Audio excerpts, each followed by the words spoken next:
Hello everyone. Today's topic is heat engine and its efficiency.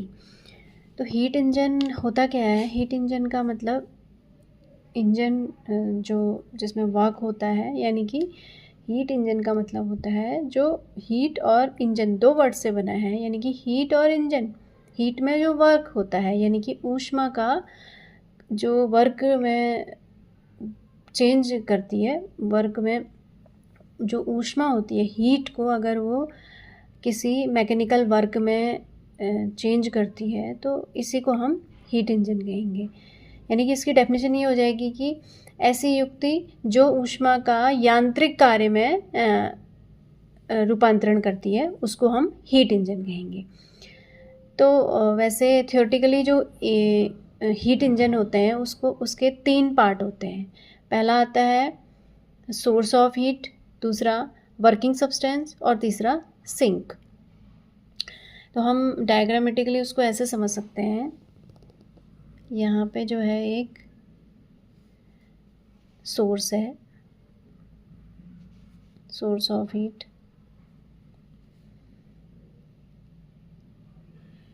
ये है आपका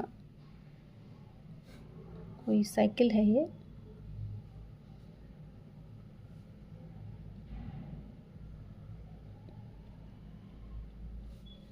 और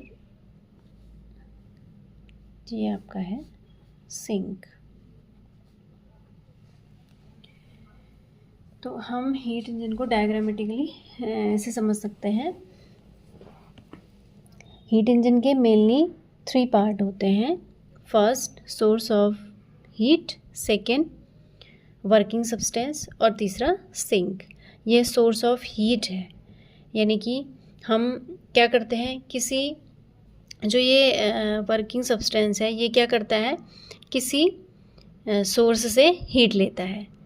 उसके बाद कुछ उसके जो ये हीट लेता है इसके कुछ भाग को वो क्या कर देता है, वर्क में बदल देता है, और बचा हुआ जो रिमेनिंग भाग था उसको सिंक को दे देता है। इस पूरी प्रोसेस को हम एक साइकिल कहेंगे।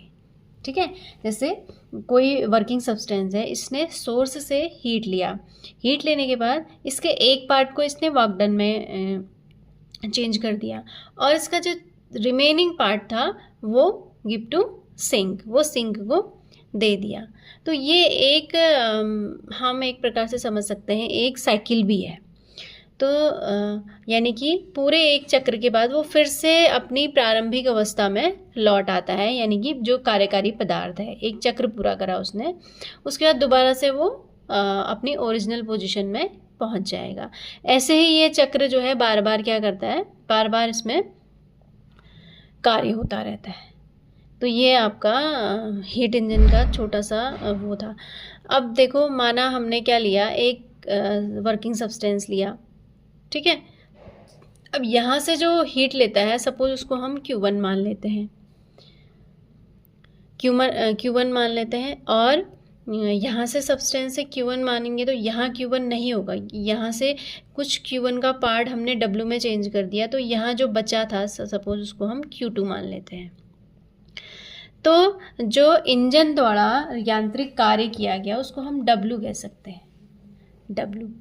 और जो नेट ऊष्मा होगी वो कितनी हो जाएगी फिर टोटल इसमें, Q1 माइनस Q2। यही जो है थर्मोडायनेमिक्स का फर्स्ट लॉ भी है। और यहाँ से आती है थर्मल इफिशियंसी। थर्मल इफिशियंसी, इसको हिंदी में बोलते हैं ऊष्मा दक्षता। इफिशिएंट का मतलब कितना ये अच्छे से कार्य करेगा, कितना इफिशियंसी है इसको। तो इफिशियंसी को हम ईटा से डिनोट करते हैं। ईटा इक्वल्स टू होता है W/Q1। W का मतलब जो उसका मैकेनिकल वर्क था और जो हमने सोर्स से जो हीट ली थी, उन दोनों के रेशियो को ही हम क्या कहते हैं, थर्मल इफिशियंसी कहते हैं, यानी कि ऊष्मा दक्षता कहेंगे। यानी कि ईटा, दिस इज कॉल्ड ईटा, ये ईटा से डिनोट करते हैं हम। ईटा इक्वल्स टू W/Q1। अब यहाँ से हमारा W equals to Q1 minus Q2 निकला था, तो हम क्या करेंगे, W की जगह हम Q1 माइनस Q2 रख देंगे अपॉन Q1। अब ईटा इक्वस टू, इसमें निकल सकता है ईटा इक्वस टू, ये आ गया 1 माइनस Q2 अपॉन Q1। तो ये आपका इफ़िशियंसी का फॉर्मूला आ गया। तो ये आपका इफ़िशियंसी है। अब प्रैक्टिकली जो मैकेनिकल वर्क है उसका जो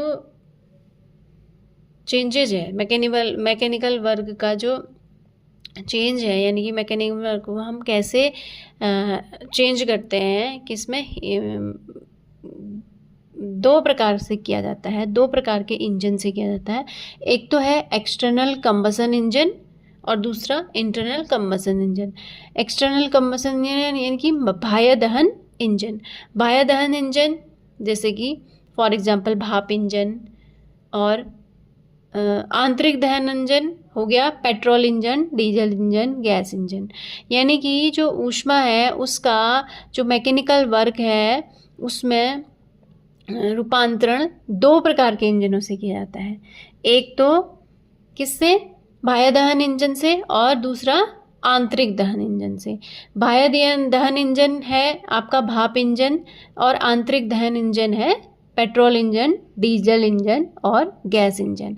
ये जो है, जो आपका ये बाह्य दहन इंजन और आंतरिक दहन इंजन है, ये एग्ज़ाम में 1 नंबर का क्वेश्चन आ सकता है कि बाह्य दहन इंजन के एग्जाम्पल लिखिए या आंतरिक दहन इंजन के एग्जाम्पल। तो बाह्य दहन इंजन के एग्जाम्पल हो जाएंगे भाप इंजन, और आंतरिक दहन इंजन का एग्जाम्पल हो जाएंगे पेट्रोल इंजन, डीजल इंजन और गैस इंजन।